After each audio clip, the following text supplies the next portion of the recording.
Welcome to the Fear and Greed Business Interview. I'm Sean Aylmer. This is an important week for Australia's trade and diplomacy. Right now, the Prime Minister is hosting the members of ASEAN, the Association of Southeast Asian Nations, at a special summit in Melbourne. It marks the 50th anniversary of Australia becoming ASEAN's first external partner.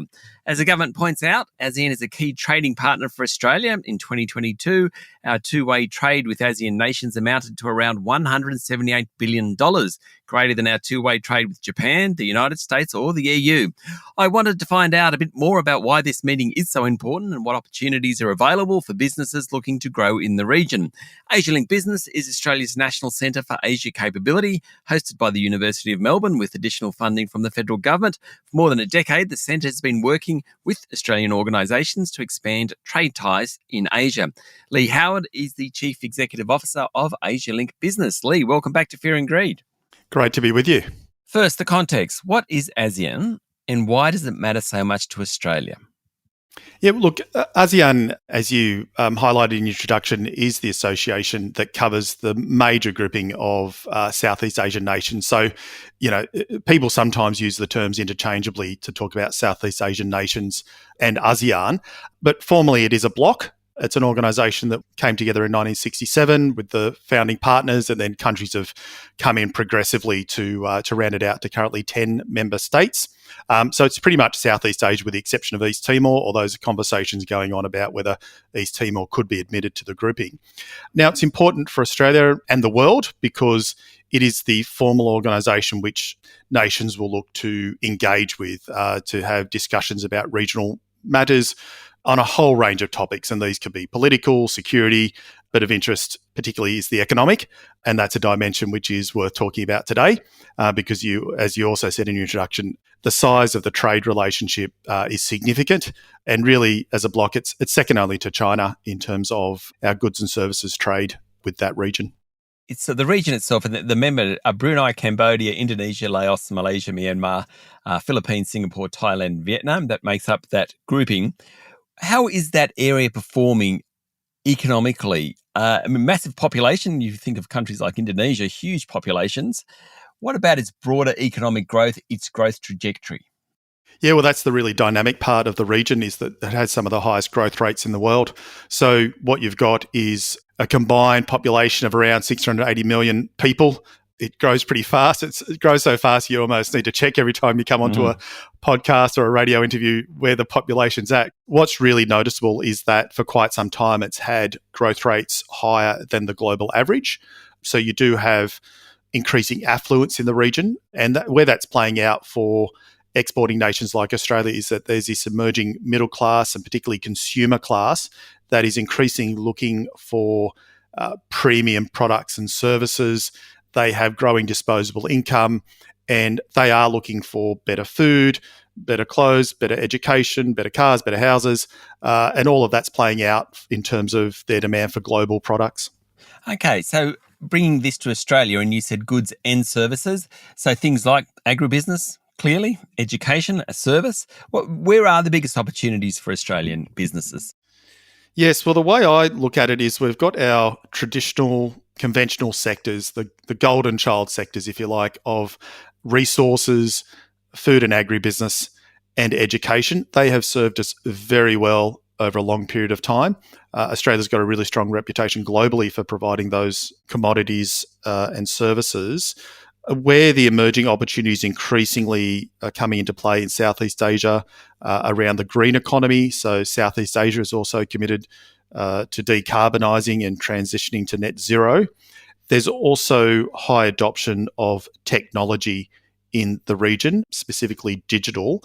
And digital, as we know, is pervasive across a range of sectors. So e-commerce is a standout, and that's something worth talking about. But then you've also got technology opportunities in fintech, ag tech, health tech, if you like. And there's opportunities there. What's exciting about those opportunities is the way I describe it is the cake is not yet baked. These are not sectors that are mature. These are not sectors that already have predominantly local ownership and you'd be coming in and investing in established sectors or businesses. What we're talking about is growth sectors where there's opportunities for collaboration and partnership by Australian businesses and their Southeast Asian counterparts. Stay with me, Leigh. We'll be back in a minute.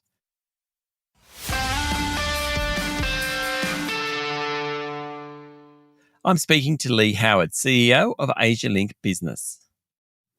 It's interesting, if you're a nickel or lithium miner in Australia, you would know all about this region, particularly Indonesia, because Indonesia has extremely efficient operations in those areas and it's hitting the price of those commodities. When you were talking then, you didn't mention commodities, not to say that resources aren't an opportunity, but it's kind of much broader than perhaps what we traditionally think Australia, digging it up or, growing it. It's kind of a lot broader than that. Yeah, it is. I mean, one thing I should highlight though is that even in those sectors, so if we talk about resources, if you like, and that will continue to be a good sector for Australia in the region, I have no doubt.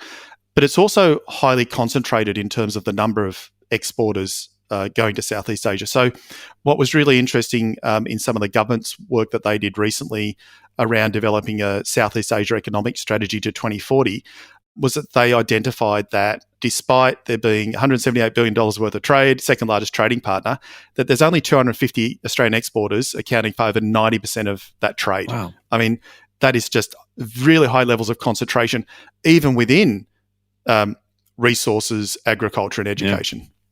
So why aren't more Australian companies exporting to these countries? Look, I think there's been a fair bit of work done on this to unpack the issues. One I would really strongly agree with is around awareness raising. So what I mean by that is not that people don't know that Southeast Asia exists. It's our nearest neighbour, and in one way or another, if you travel outside the country, you're either going to go through or over Southeast Asia. But it's awareness of the contemporary business landscape. It's awareness of the level of affluence, the level of sophistication, the level of progress, just how much the cities have developed. Anyone who now goes to a Southeast Asian capital city for the first time is often amazed by the height of the skyscrapers, the amount of construction and development going on. So I think awareness raising and giving up-to-date information about market opportunities is one aspect. The other one that I think is really important is building capability. So building the skills and knowledge of Australian businesses. I think quite a few Australian businesses aren't quite sure how to take their first steps into the region. We describe ASEAN as a bloc, but it's still 10 individual countries. They've got different dimensions, a concentrated city-state like Singapore versus a large populous nation like Indonesia of, 280 million people. And so getting into those markets, understanding B2B relationships or B2C relationships, understanding what consumer preferences are in each market, it takes a fair bit of work. And we do have some work to do on that front, rolling up our sleeves, understanding what's required to have success in the market. So the government in the last week or so has announced deals with, maritime deal with the Philippines. Yesterday they announced the two-way deal with Malaysia. Is the government doing enough to facilitate, that Malaysia one was more about education, is the government doing enough to facilitate relations between locals and other members of ASEAN? Yeah, look, I think by and large they are. I mean, if you talk about the traditional work of government, it's to put in place the frameworks to have, conducive trading environment. So there's a raft of bilateral free trade agreements, and there's also multilateral free trade agreements or cooperation agreements that we belong to. So there's a whole range of tariffs and also non-tariff barriers that have been brought down over time. They've also invested time in developing, as I said, the Southeast Asia Economic Strategy to 2040. About a year ago, they appointed ex-corporate banker Nicholas Moore, who was previously the CEO of Macquarie Group. He's a very distinguished corporate figure, and he was appointed as a special envoy to Southeast Asia and tasked with developing a strategy for government, to understand how to grow the relationship and specifically do more around trade and investment relationships to really identify practical steps that can be taken to help businesses come in more. And that's resulted in a strategy document. It's got 75 recommendations, and the government's starting to tick these off. They announced the strategy late last year at the ASEAN Summit in Jakarta. Now with this week's summit, they're announcing some more. So there is work being done. I'll give the government credit on that front.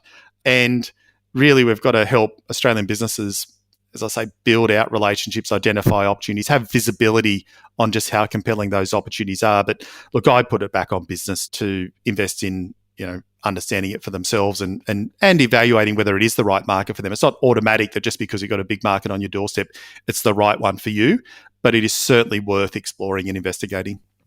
I think it was your numbers. Was it 60,000 Australian businesses exporting, and only 22% are exporting to ASEAN countries? Is that right? It ranges between sort of 56, 58,000 exporters. And yes, it was 22,000 exporters to Southeast Asia. So as a proportion of our number of exporters, again, it's underdone. Yep. The other really interesting dimension that's come out of this is that the level of investment by Australian companies into the region is very low. So our trade relationship's actually been quite good in terms of numbers. It's just been a bit static. Yep. It just hasn't been growing at the same rate that the region's been growing. So there is some upside there. But in terms of Australian investment into the region, it's just around sort of 3% or so of our total investment globally. So here we've got a region, it's our second largest trading partner, but for some reason we've only got 3% of Australia's outbound investment going in. When we say outbound investment, that's everything from funds, institutional investors, but also boots on the ground, local offices of Australian companies, operations in market.